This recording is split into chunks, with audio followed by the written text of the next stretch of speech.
Good morning, ladies and gentlemen. Good afternoon and good evening, wherever you're around the world. Thank you very much for joining us. We'll wait another 30 seconds for more attendees to join this webinar. We're very glad to have you on board. It's focused on authenticity in a post-COVID world. And this time we are looking at it through the eyes of the brand protection lens. And so that's the focus for this time, is brand protection in a post-COVID era. So if you give us a few more seconds, we'll get the roadshow going.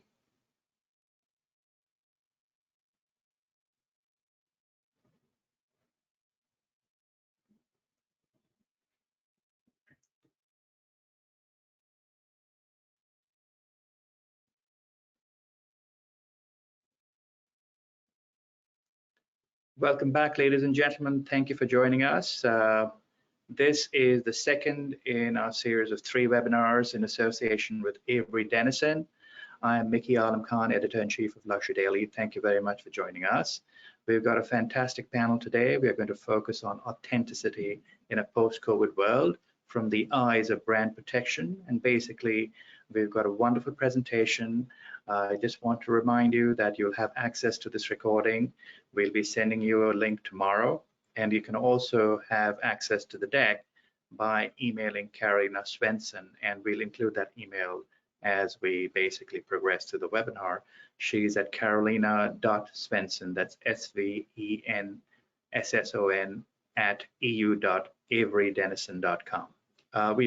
If you look at your chat box, we'll basically include those details there. But thank you very much for joining us. It's going to be 1 hour. Feel free to raise your hands and ask questions. We'll try to take as many as possible. And obviously, this is a very hot topic in this era. I hope you learned something new, because our first webinar was very, very well received, and our last one will focus on technology and innovation. And with that, I'd like to welcome our panel. And as you'll see in the next slide, we've got 4 panelists here. First up is Greta Moser. Greta, if you could give us an idea of what you do at Avery Dennison. Hi, Mickey, thank you. So I'm responsible for product development and innovation for brand protection solutions and factory automation. I've been in Avery for 14 years. I'm a proud mom of 2 kids, and also today thinking about consumers as a consumer myself. Great, thank you. And Greta, you're based in? In Lyon, in France. Great, wonderful. Folks, as you can see, we have a very international panel today. Next up is Michele Casucci. Michele, if you could give us an idea of your company and what you do there. Thanks, Mickey. Hello, everybody, and thanks for making time for this webinar. I am the founder and CEO of Certilogo. We are a product authentication platform, and we work for major Italian and international fashion brands and luxury brands, apparel brands. And I'm based in Milan. I have 3 kids. Wonderful. Thank you, Michele. And I'm sure all of them are happily engaged in some. No, actually, I sent them out because I don't want to be disturbed, so they're out. Wonderful. But they're not using the internet connection at all. So. It's funny. I remember we had a webinar once, and all of a sudden the speaker's internet slowed, the Wi-Fi slowed, and we found out later the kids decided to watch a movie at that point on the internet. So anyways, next up is David Franklin from the UK. David, if you could give us an idea of what you do. Thank you, Mickey. Like Michele, I also have 3 children, and they also banned from running any videos right now. I'm responsible for CSC's online brand protection services to all of its European and Asia Pacific clients. I've been with CSC about 13 years. And CSC works with some of the leading brands around the world to help them protect their brands online and keep their businesses safe. Okay. Thank you very much, David. And finally, we have Regis Messali. Regis, if you could give us an idea of where you are and dare say if you have any kids. Thank you very much, Mickey. I don't have any kids. I'm based in Paris, and I'm the Communication and Development Director of Unifab, which is the French Association Against Counterfeiting. It reached more of 200 companies from all activity sectors dedicated to fight against counterfeiting, of course, and promote and defend IP rights. Great, thank you, Regis. And Regis, you're based in? Paris. Wonderful, great. And folks, I have one kid, he's safely tucked away in school right now. So that's the kids report. With that, I'd like to get started. As you'll see in the next slide, we've got a fantastic agenda plan. So we'll first start with a focus on the shifts in consumer attitudes and purchase behaviors and the rise of fakes. Following that, we'll focus on connecting with consumers to protect your brand. And then we'll have a case study on the power of collecting consumer data to protect your brand. And then we'll wrap with a question answer session. And feel free to ask questions. We'll try to take as many as possible. And with that, I'd like to hand it over to Greta to kick it off. Greta. Thank you, Mickey. If we can go to the next slide. So coronavirus pandemic is one of the biggest global drivers of change for most of us. The biggest change we will experience in our lifetime. It has changed what people care about and value, and also it has the way we shop. Today, we're going to focus specifically at the shifts that are impacting brand protection teams, including the e-commerce boom and the rise in social commerce, a new path to purchase.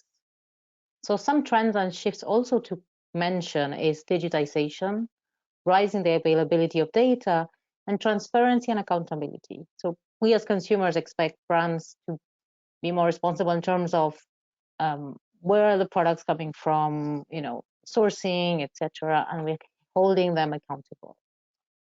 We can move on to the next slide, please.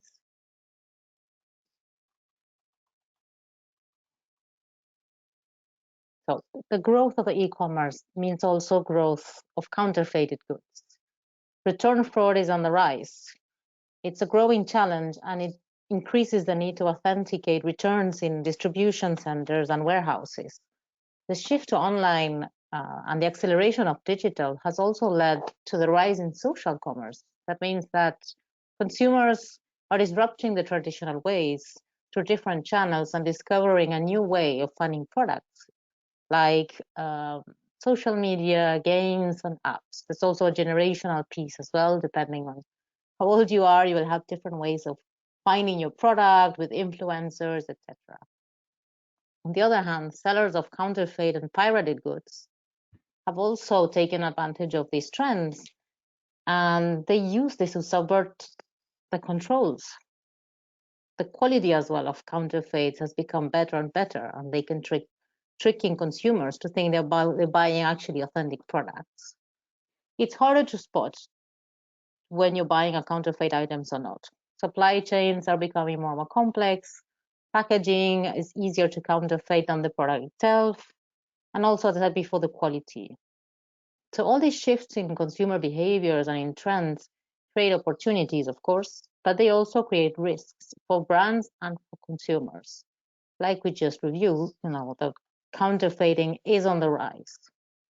To talk more about this, what this effect will be in terms of the brands, I'm going to hand over to David, who's going to share a bit of insights and experience from his end. Thank you, Greta. So as Greta explained, with the increase in shift to consumers buying more online and more counterfeits online, that's meant that it's become ever more important for people in brand protection teams. I'm sure there's many people on this webinar that are in a brand protection team with a particular brand, to pick the right strategy and to pick the right cases to make sure your resources are used in the most effective way. So we're seeing infringements across multiple channels on the increase, and as Greta just mentioned, in the social channel as well as marketplaces, copycat websites. And we're seeing that many brand protection teams do not have any extra budget, but they're having to deal with this problem. So really what we're looking at here is how the right strategy can help achieve the maximum return on investment. And we'll be talking about this. Michele will be giving you some case studies later on as well.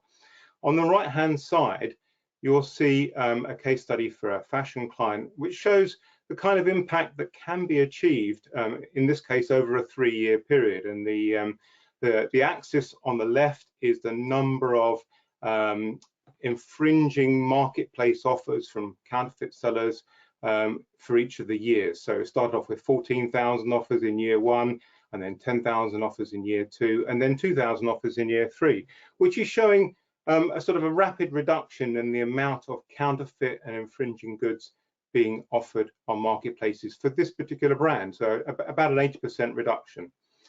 And how this is achieved, and how this is something that you can achieve, is really by focusing on the big fish infringers. So the most important targets. We often find that sort of 80% of the issue is from 20% of the sellers. So how can you find those big fish infringers? Well, one of the things that you'll see later on is that crowdsourced information from a solution such as AD Verify can help to select the right channels, the right marketplaces to focus on, because those are the ones that are getting all the consumer verifications. But also it will give you the idea of which are the most important counterfeit sellers behind the copycat infringements. And we'll show you how that works a bit later on. So it's really important to have the right strategy so you can make your resources go as far as possible, especially in the current climate. So if we go on to the next slide, another part of the strategy, in addition to sort of finding the infringements online and then removing them so that you're sort of cutting off the oxygen supply to the counterfeiters, is to also find where those top sellers are located, and perhaps consider some on-the-ground action, maybe a raid and a seizure, to really send a strong message to them, and also all of their colleagues in the counterfeiting trade, that your brand is not a brand to be targeted, and that they should try and focus on a different brand. So this is a case study for one such case. It was one of about 30 cases in a year for a particular brand, in this case a German brand. And the starting point was on the top left. It was a seller on Alibaba who had about 5,000 products for sale. And through a combination of technology and know-how, we tracked that seller through to some affiliated websites, some email addresses. We then used the email addresses to link that particular seller to a different identity, seller ABC. And so seller ABC had a number of different profiles on marketplaces, social media sites, and also crucially 3 affiliated websites. And we found that through some historical website records, the ownership details for those websites, we found an address which then led us to the right physical address. So this can be a useful part of a strategy to really focus on those most important sellers, and that can often make your resources pay dividends. It also means that you're helping not only the brand protection team, but also the marketing team, because if we get counterfeit goods off the market, then that should essentially lead into better sales overall. And Michele will be talking about this a bit later on. So Michele, over to you. David, before we transition, Michele, I had a quick question from the audience, and it's a great case study. Can you hear me? You can, right? I can. Yes. Yes. So we see what data can do for brand protection teams, but what about consumers? How aware are consumers of the rise in counterfeiting? And you know that, I mean, these guys have become very sophisticated, and I mean, they match you in pricing, and it's very easy to forget that this is a fake product. So what's your answer? Yeah, I can see why you. Oh, sorry, David, go ahead. Please go ahead. I think consumers are becoming more and more aware of the rising counterfeiters, but we still see news reports, even one today on the BBC, about people being tricked by ever sophisticated counterfeiters. And I think, Michele, you've got some interesting information on this point about consumers and their awareness. Yeah, I was just saying, I can see why Mickey picked that question from the audience, because it ties perfectly into the next slide. In fact, so the question is, you know, how aware are consumers? And you know, we can actually answer this question because of a survey that we did in 2020 on 8,000 consumers. And this slide is basically showing you the results of this survey. And before I tell you more about and I illustrate the figures that you see here, let me just make a few remarks about that will help to, you know, put these numbers more into context. So, as I mentioned in the introduction, we are a consumer-facing product authentication service. So we work for fashion brands, and what we do is we make it possible for those brands to make it easy for consumers to verify the authenticity of the product by just scanning a code that is placed on a label of the product. Now, and we collaborate with Avery Dennison. We have embedded our technology into the Avery AD Verify solution. So what we did in order to do this survey is we took advantage of those scans that returned a negative response to the consumer. So when the consumer scanned the code and found out from the platform that the product was fake, that was the opportunity for us to ask a couple of questions, and you can see here the results of some of those questions. So on the left-hand side, you see a pie chart that represents the answers to the questions of those 8,000 respondents to the question, did you expect this product to be fake? And as you can see, only 16% said, yes, absolutely, no surprise. 47% said, no, totally surprised. 37% said, yeah, you know, I wasn't quite sure. I wanted to know. So what this chart is actually telling us is that the vast majority of fakes purchased today is unintentional. And that is a paradigm shift as compared to 10, 15 years ago when online shopping wasn't that big. So this phenomenon is essentially due to the rise of online shopping, and Greta mentioned that in her opening remarks.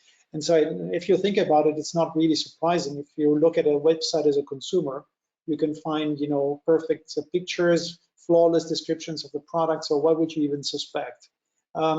Another key finding of the survey is that, maybe this is another myth buster, is that the average price of the fake products is only 15% lower than that of the original product. So quite clearly, the landscape for counterfeiting has completely changed, and there is an opportunity here for counterfeiters to make much more money, more revenues, higher margins. Regis, I think you work in a very, let's say, privileged observatory, so to speak, on this topic. What does this resonate with you? What's your opinion? Thank you.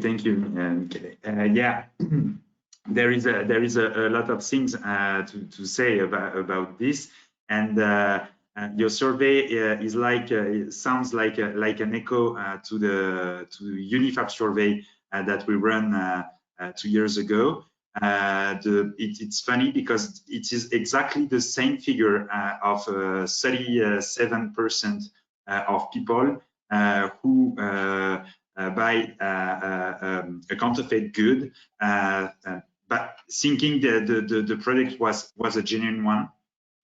So we know the fact of the increasement of this figure is more because internet and the explosion of the consumption on internet.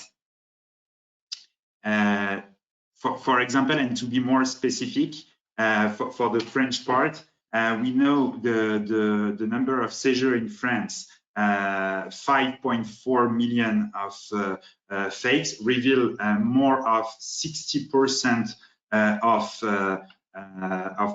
fake products stopped in small package. It is the result of online buying. So we know the fact of we have to target youngsters. It's necessary. It's necessary to target youngsters because according to this survey that I mentioned before, they are 43% of 15 to 21 years old to be duped by the counterfeiters by thinking buying a genuine product. Yeah, no, thanks. It is the most essential thing to say and to do. Yeah, no, yeah, quite clearly, as I said before, the landscape has completely changed. So whereas in the past, the vast majority of fakes were bought by people who were perfectly aware that they were buying a fake, low quality, low price, the situation has changed. So if you put together, you know, these data and the ones that Regis mentioned, and also what Greta and David said before, you come to the realization that there is a burning need on the consumer side to know whether the product is authentic. And that means that the brand is, and we can go to the next slide, that the brand needs to respond to this need by offering a consumer-facing authentication solution. And let's go to the next slide. And so the good news here for the brand protection teams is that offering such a product authentication solution isn't just responding to the need of a consumer, but also a possibility that allows to access a powerful tool that will allow brand protection teams to basically up their game against counterfeiters. And I would show that better in the case study that we will see in a few minutes. Before we go to the case study, let me allow me to give you a few introductory notes that will help you to appreciate the case study better. Can we go to the next slide, please? Okay, so first, let me quickly clarify what we mean by a consumer-facing product authentication solution. What we mean is essentially a solution that is built of three elements, and you can see them here. Obviously, the physical product. Then the second element is an interactive or smart label or a security label. And the third element is the consumer who wants to authenticate the product and uses an internet connection, smartphone or desktop. That's all it takes. So this is what we mean by consumer-facing product authentication. My next slide, please. Now you've seen this security label, but let me add a few important remarks to the security label, because in our case, it's a very peculiar one. It is in fact an AI-powered smart label. And what that means is that this label is consists of, if you want, of two security elements. And the first element is a covert security feature that cannot be copied, and I would even add cannot even be identified as a security feature by the counterfeiter. For example, the texture of the woven label in this case here. And the second element is a overt security feature that doesn't even look like a security feature, and that is meant to be copied, and that acts as a bait for counterfeiters. And you will see that in action in the case study. So it's a very peculiar approach that we're using here, and I found that these notes were important for you to better understand what we're seeing then later in the case study. Next slide, please.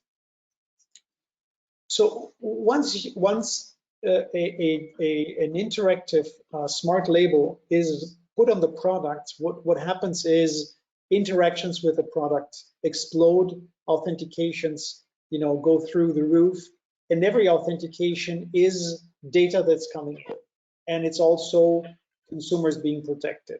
So in this chart here, you see this is taken from a real case. It's a client of ours that manufactures in the tens of millions of fashion items.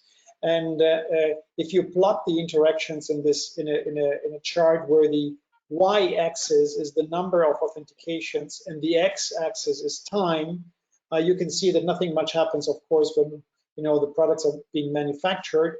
Then you start seeing the first interactions with the product when the store managers start to get the training so that they can educate the consumer about the authentication service. And then once the products are on the market and consumers can buy them, then the curve goes from linear to exponential. And you're in a time frame of 12 months, we had in this case over 100,000, well over 100,000 authentications coming from consumers, which means data on the usage of the service. So for example, which devices, how many times, and other usage data.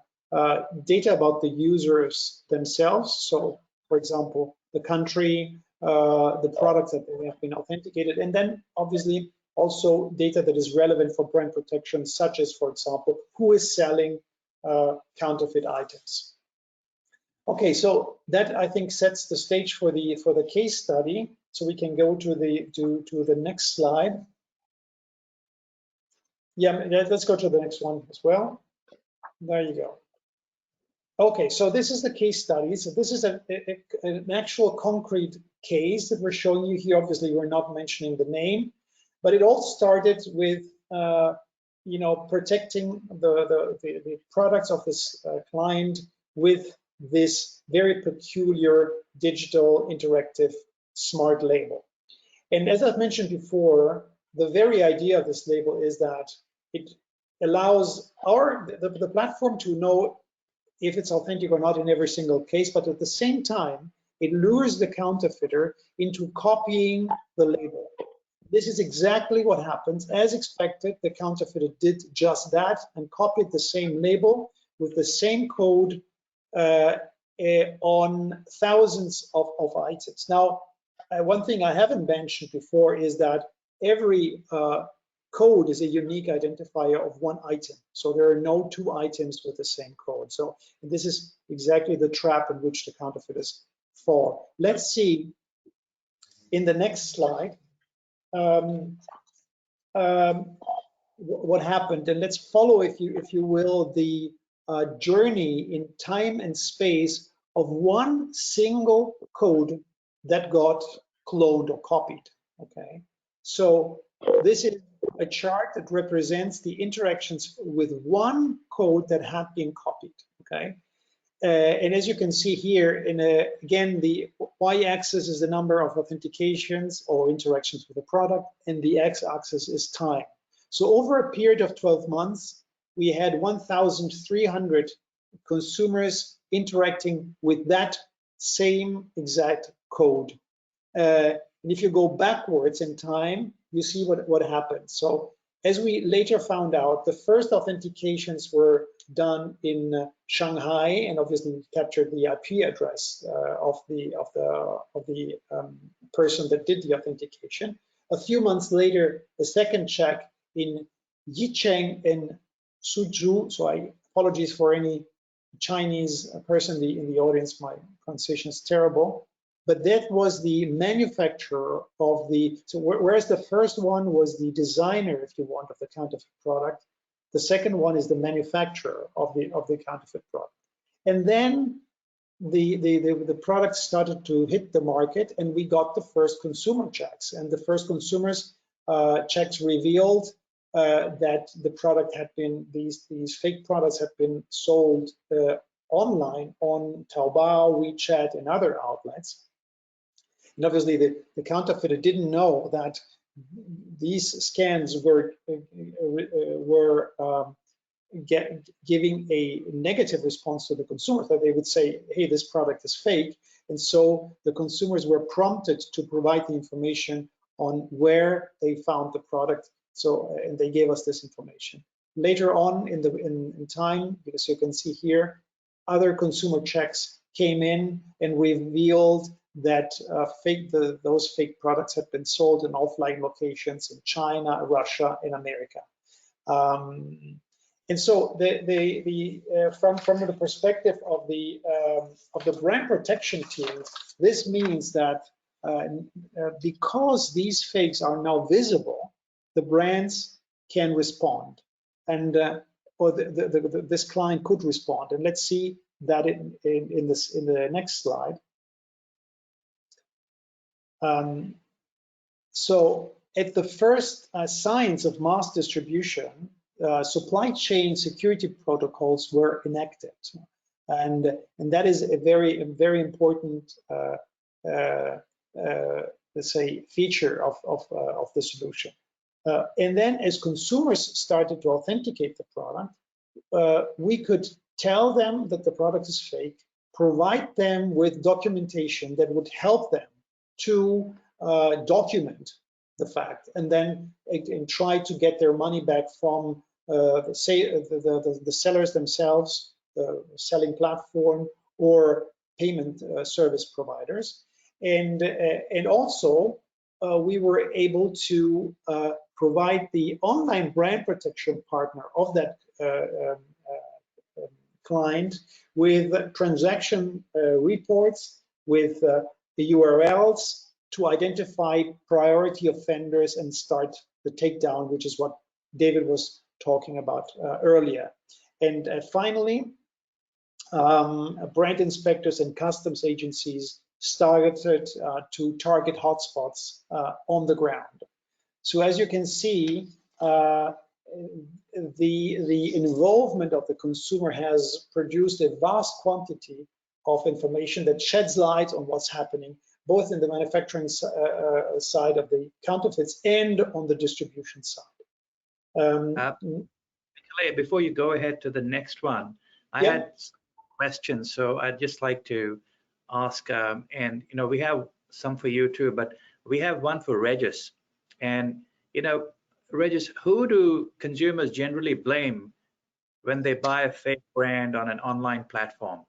The brand or the platform? I mean, in their mind. It's really complicated to answer to this question. Of course, the first person to blame is the platform. But as you may know, we are actually working on DSA, which is the Digital Services Act, the e-commerce directive at the European level, which has never changed since 20 years ago. So it's really complicated. And we are actually asking for a specific responsibilization of platforms, because when you buy a fake product on the platform, they are not responsible of the fact of selling this product. So we are working, and we ask to make illegal what is in the physical world also online. Greta, if you'd like to take a stab at that question too. Sorry? If Greta could also answer that. Greta, yeah. Thank you, Mickey. I think it depends on, the very big platforms selling plenty of brands, like Amazon, for example, and, some of the marketplaces as well are being, asked in specific countries, like, for example, like Germany, to do as much as they can to avoid counterfeiting. So they're being held some kind of responsibility, but to Regis' point, is not yet homogeneous in the whole of Europe, for example. But we're asking more and more to validate who is actually selling the product.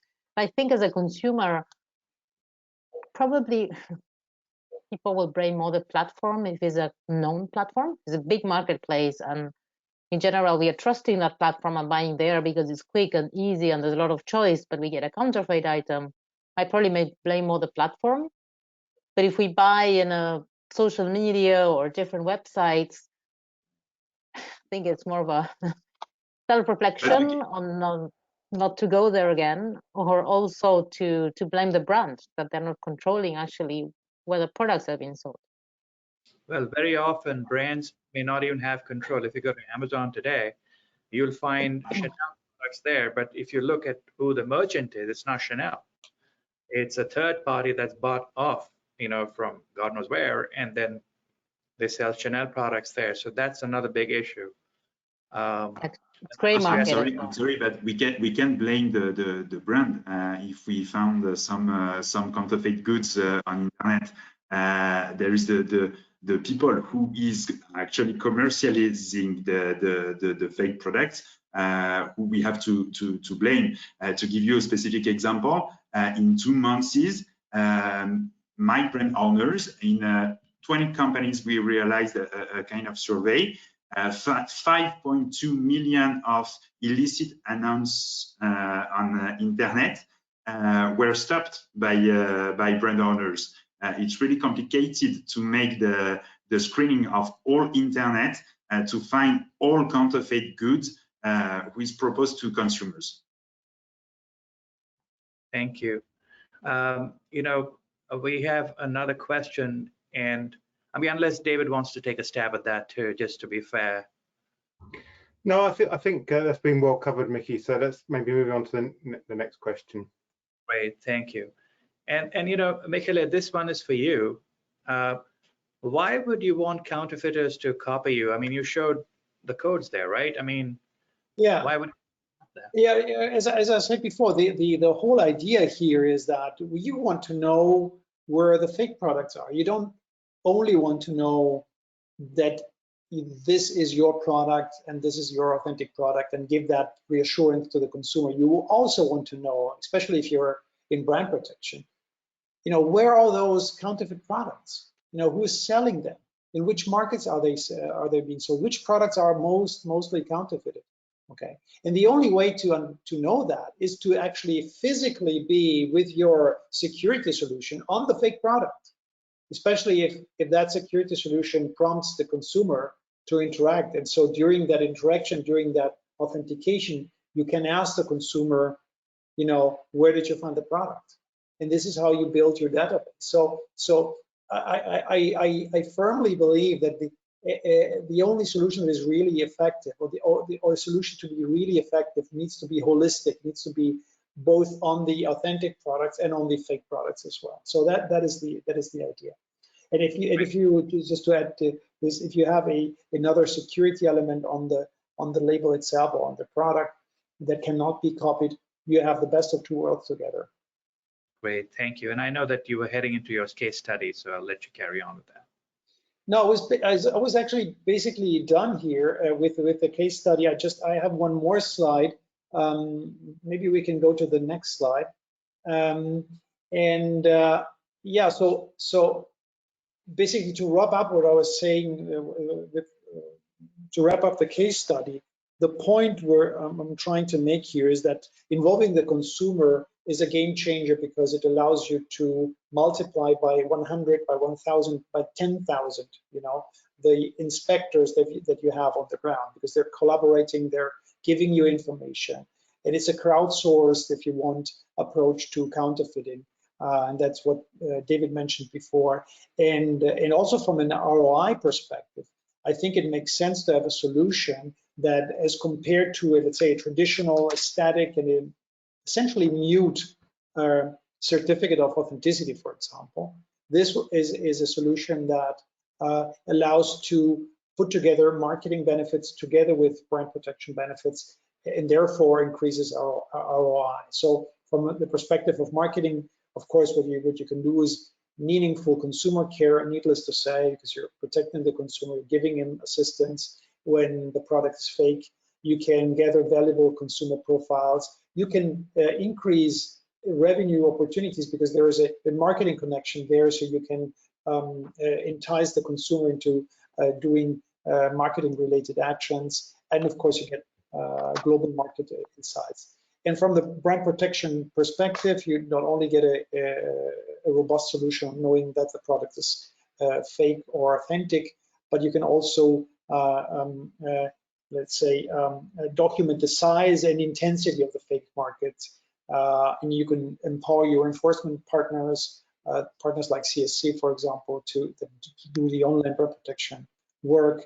You reduce your cost of inspection and you recover revenue, because once you've showed the consumer that the product is fake, you can invite him to go to the official store and buy an official product. So obviously not every consumer will do that, but a portion of the consumers will do that, and that increases your revenues. So that is why the ROI overall is increased. That was basically my part. Let me add just one quick comment to what Greta said before. And Regis, you talked about the responsibility of the brand or who's to blame. I think what Greta wanted to say is that there is a sort of a responsibility in a world where corporate social responsibility and governance responsibility increases more and more. I think that brands that are forward-looking feel the need and the responsibility to do whatever is in their power to protect their consumers. I think that was the point that Greta was making. It's not in contradiction with what you said, Regis, just an addition. That's a good complementary information. I totally understand. But in the physical world, when you are selling fake products, you are responsible. So, and the brand is, no, absolutely. So absolutely. There is exactly the same thing. Right, exactly. Okay, over to you, Greta. Okay, so now we've gone through the trends, we've gone through different problems as well, and potential solutions that we have. So just to wrap up here a little bit. So in terms of why I'll be doing this, Avery Dennison has more than 30 years experience in terms of brand protection solutions, mainly covert, and we work with many brands in the apparel and footwear space, making physical identification and fighting counterfeit.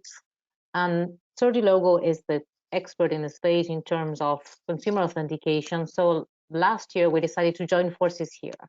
So with our expertise in terms of global reach and physical identification and serialization, and Certilogo applying their AI technology, we've partnered last year to launch AD Verify. So that's the solution.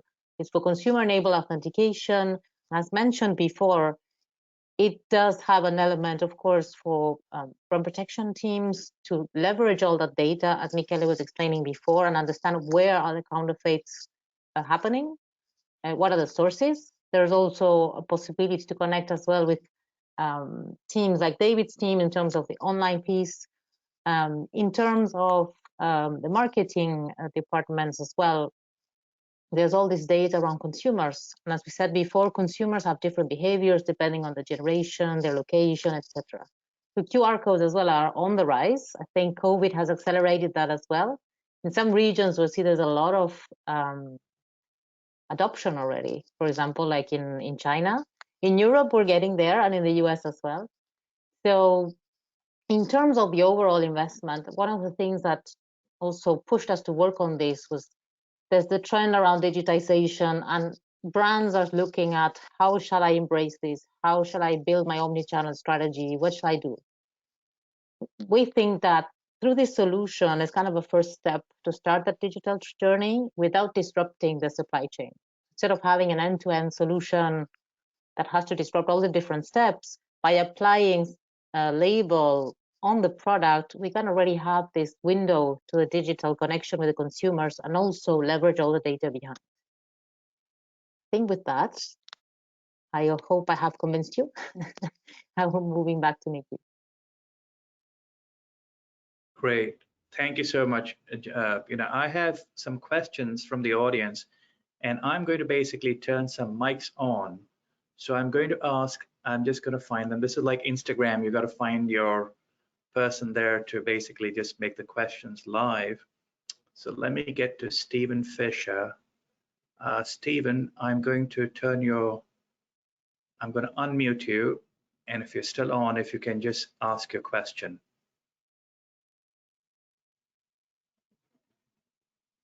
Can you hear me, Stephen? All right, let me ask Stephen's question. It seems a great deal of the problem is resellers on the Amazon platform and Amazon's failure to address the return verification process.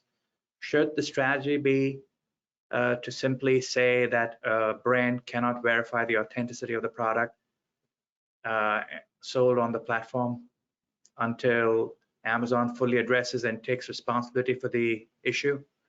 Who would like to take that question? David, why don't we start with you?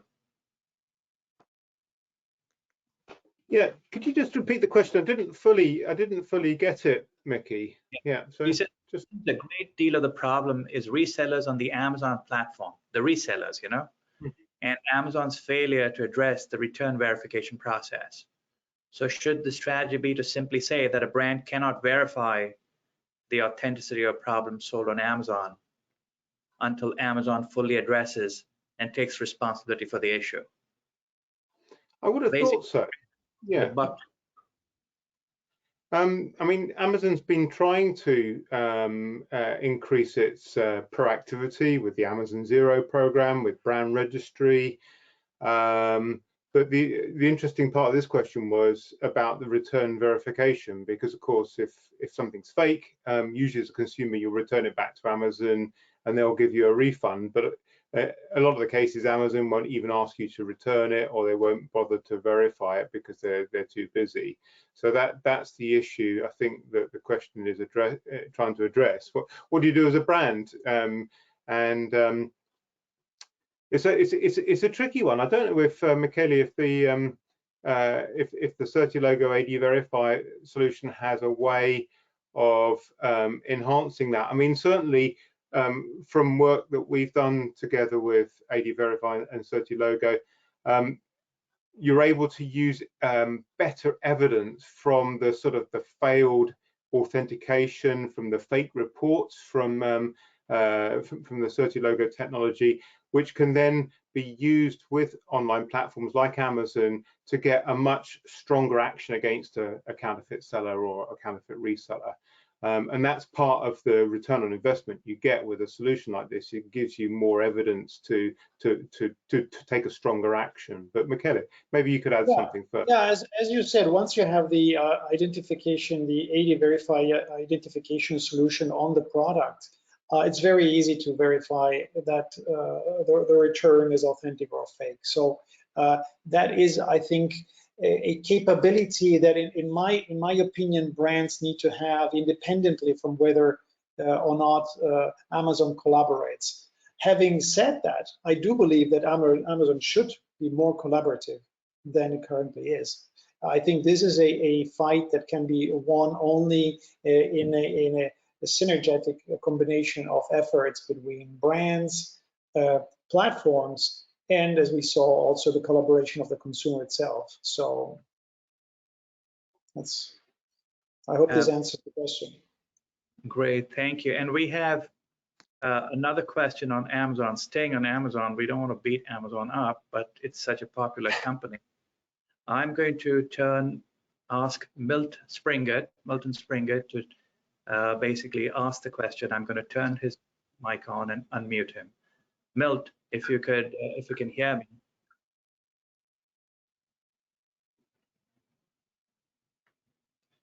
I don't think some strange reason today. He will take the floor. He will take the floor. He gets his microphone. He's on. He's yeah. American expert. No, go ahead. Milt, ask your question. Thank you. So when consumers go on Amazon and they buy an item that turns out to be counterfeit, that generally has a bearing on the brand because it deals with the authenticity issue of the brand, even though it's on the Amazon platform.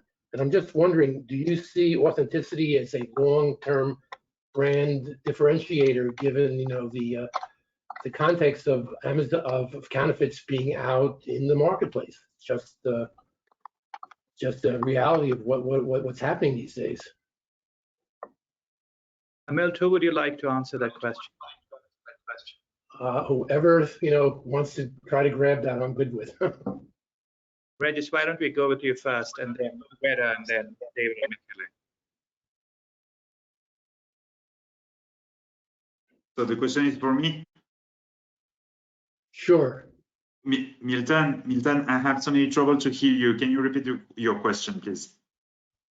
So given the tremendous amount of counterfeits on various platforms, that obviously hurts the brands. And given that these brands are hurt by the authenticity, do brands need to think more about, authenticity as being a differentiator when they're selling their wares and going forward? Yeah, maybe I can say a few words about that. I would say that more than a differentiator, I think it's just a hygiene factor. I think it's a hygiene factor to make sure that it's easy for anyone inside the company, outside the company, to know that the product is fake, or that the product is authentic, and that it can be easily verified.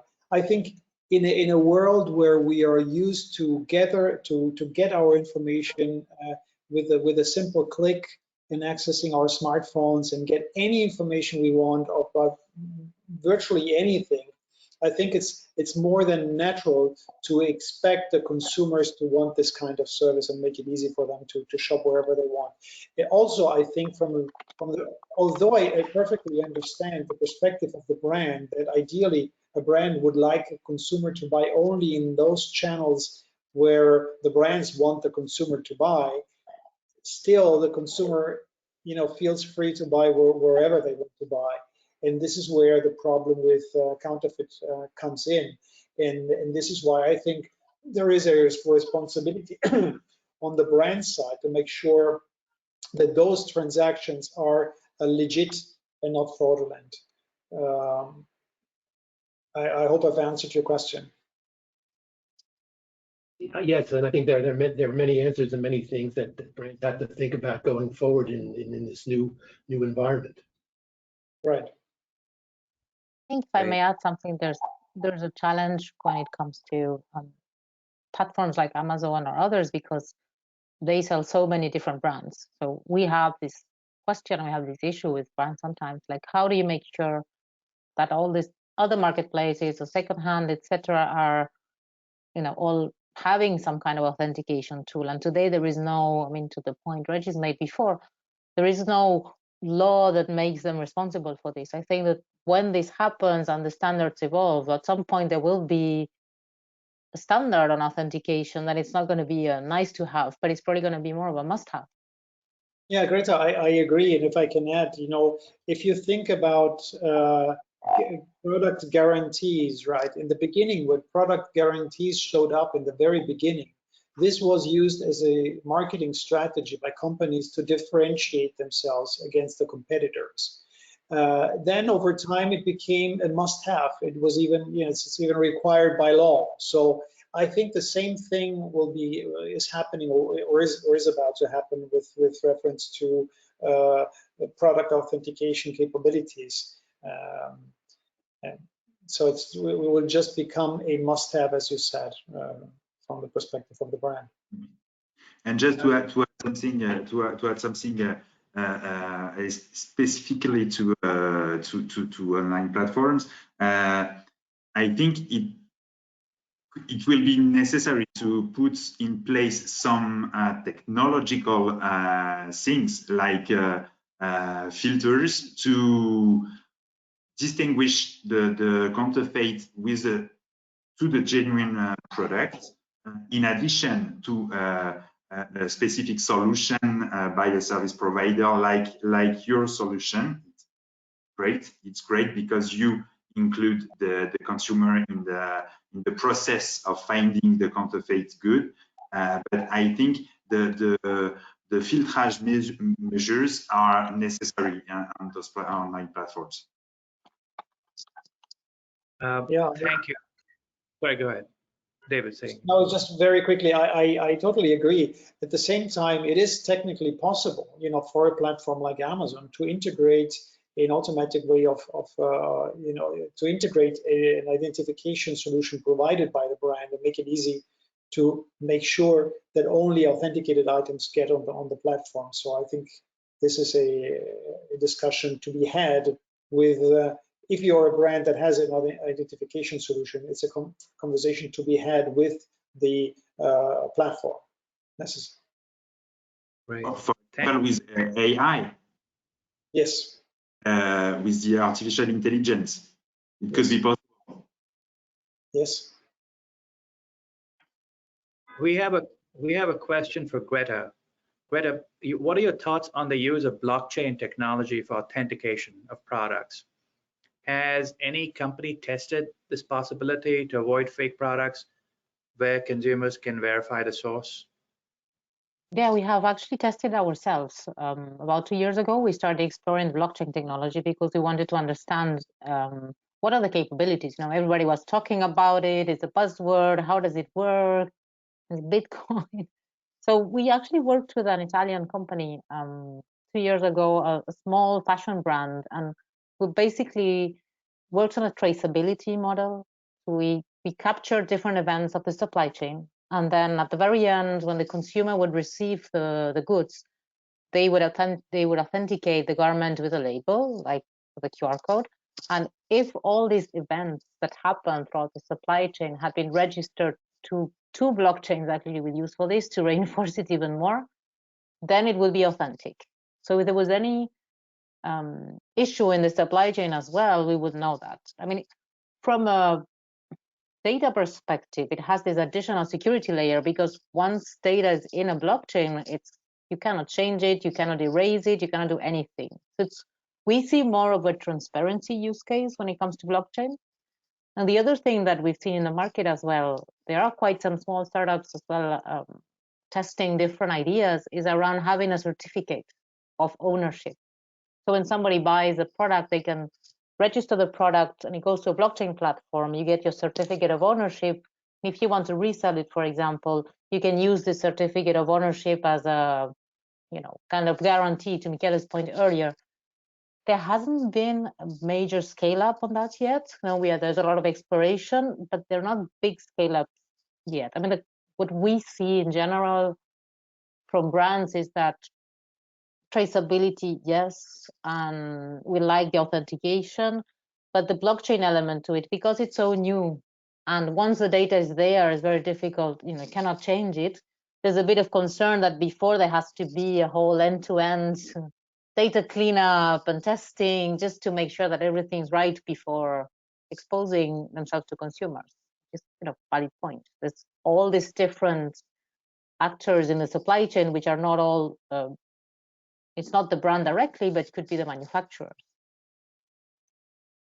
Greta, we have one more question. I think that probably, and then I'll, each one of you give me 20 seconds on, what next steps. But what happens if we don't take action now? My team has a limited budget, and I don't foresee being able to have the budget this year or the next for a tool like yours, AD Verify, right now. So what do you suggest? I mean, in such cases? In terms of the investment required for this solution, let's say that it's between having a standard label and, for example, an RFID label. So in terms of how to tackle this, because the solution is beneficial for different parts of the organization, not only a legal team that David pointed earlier, they might have limited resources. We can work with the trim teams that are responsible for the label identification. We can work as well with the marketing teams that can leverage this data for consumer behavior, trends, etc. So I think it's more of a several departments' efforts. So that would be a way of being able to cover the budget. And these labels normally they're already on the garments. They have other purposes right now, but it's a matter of changing the design a little bit so that you have the right QR codes, realization, etc. Thank you, Greta. Looks like we can squeeze in one more question. It's for David. David, how important is it to combine a physical permanent brand protection label with other forms of brand protection, such as monitoring of fake websites? Well, I think as we've touched on today, it's crucial to maximize any resources that you have, because that physical label gives you such a rich set of information on where the counterfeiters might be located, which ones are the most important, which platforms are they selling, and it really sort of informs the whole strategy. And as Michele demonstrated, it allows you to measure the return on investment as well, because you can measure the number of consumers that have tried to verify a fake product and have then been diverted and bought a genuine item. So it really sort of helps to maximize the limited resources that we see brand protection teams having across the world. Thank you very much, folks. As you can see, you can basically ask for this deck. Email Carolina Swenson at carolina.swenson@eu.averydennison.com. I want to thank Avery Dennison. They've been a great partner of ours at LoveShop Daily, and we've got another webinar coming up on June 29th, focused on technology and innovation. But we encourage all of you to reach out to Avery Dennison and to Michele and David and to Regis. Thank you very much.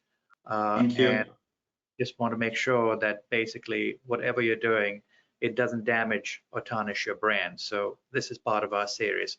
So thank you again, Greta. Thank you, Michele, David, and Regis for your time. And we'll see some of you in a couple of months. So have a safe evening and afternoon. Thank you very much, folks. And thank you, ladies. Thank you. Wish you a safe. Thank you.